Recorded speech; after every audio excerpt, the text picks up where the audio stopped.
Welcome back. Well, to be sure, Hillary Clinton is not the only one affected by the ongoing dump of WikiLeaks emails. The Democratic Party taking major hits as its leaders' complicated ties come to light in these emails. In July, then Democratic National Committee Chairman Debbie Wasserman Schultz resigned after WikiLeaks published emails that suggested that party staffers were inappropriately criticizing Bernie Sanders and backing Hillary Clinton during the primaries. They basically had strategies to just knock Bernie out. And then DNC interim chairwoman Donna Brazile is facing similar criticism for giving the Clinton campaign questions that were going to be asked at the Democratic National Debate in Flint, Michigan. Joining us right now is former VA Secretary and former GOP Chairman Jim Nicholson.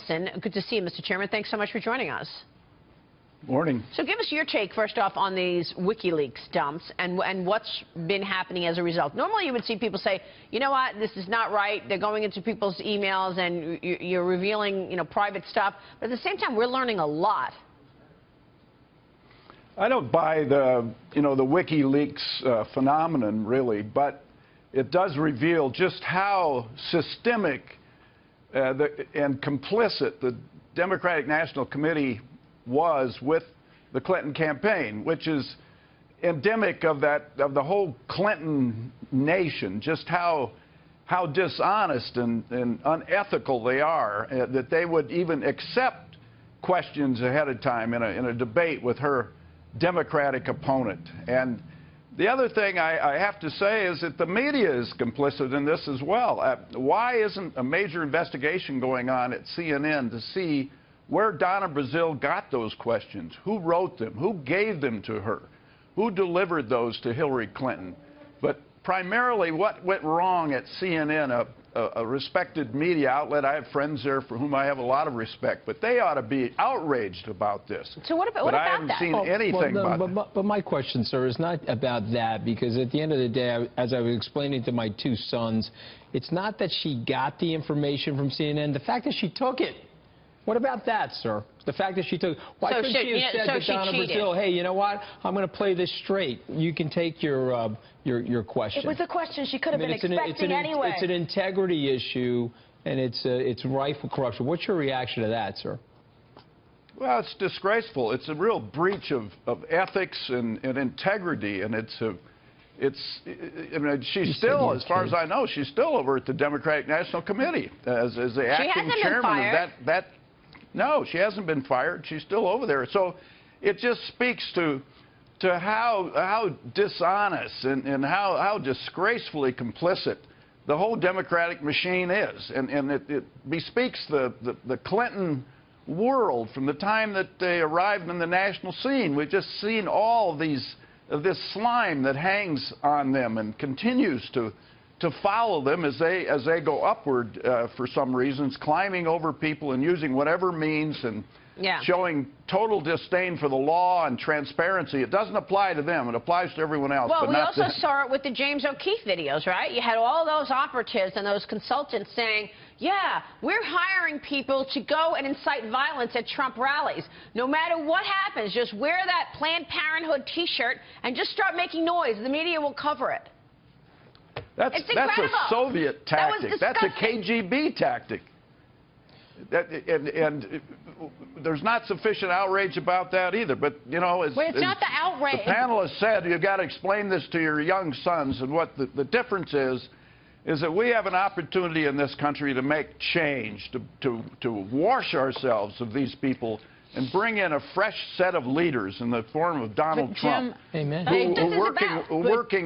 This campaign and anybody who is attached to the Clintons over the last quarter of a century, they do it because there's never a price to pay. Right. They do it because they get away with it over and over and over again. Just like Donna Brazile with CNN. What was the price that she paid for doing that? Nothing. So if she wins the election, Hillary Clinton wins the election, she got away with it? She got away with having a private server. She got away with essentially selling favors right out of the She'll be emboldened by that, absolutely. She'll have more power. They got away with herself. You think she's capable of doing that? I don't know. I don't know. Yeah, just think about it. What about that, Jim? I mean, I've been asking this question this morning. What about the morning after? Let's say Hillary Clinton is the winner here, and she is elected.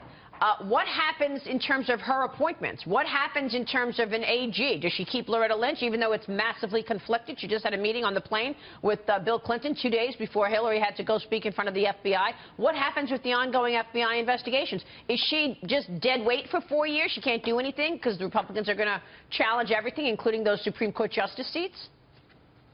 Good questions. I try to be a positive person and an agent for encouragement of our country, but the morale of the people in our country is very low. 2/3 of them think that our country is going in the wrong direction. But we still have a chance in 48 hours to change this and to elect Donald Trump and bring in a whole new set of values and some integrity. We've got, yes, a maverick, macho guy that some people have worried about his foreign policy chops particularly. But I think we're starting to see, and you see this in Paul Ryan's endorsement of Donald Trump. Which endorsement was that? Talking about was that an endorsement?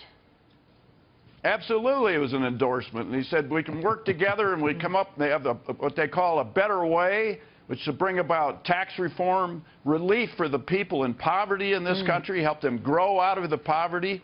We've got to strengthen our military. As Ronald Reagan used to say, we only have peace through strength. Because we have a weak economy, we now have a weak military. There's no model in the world for that ever working for a country to be able to protect itself and its allies if it doesn't have a strong economy and a strong military. And that's exactly what Trump and the Republicans and the Congress will be behind. We have a threshold question for our country, and it's the voters' responsibility. And, you know, we put it out there. We see this crooked, dishonest, unethical, historical presentation of the Clintons versus a whole fresh opportunity for our country to bring about change in a better way. And a strong VA, by the way, we should point out. Jim Nicholson, good to see you, sir. Thank you so much.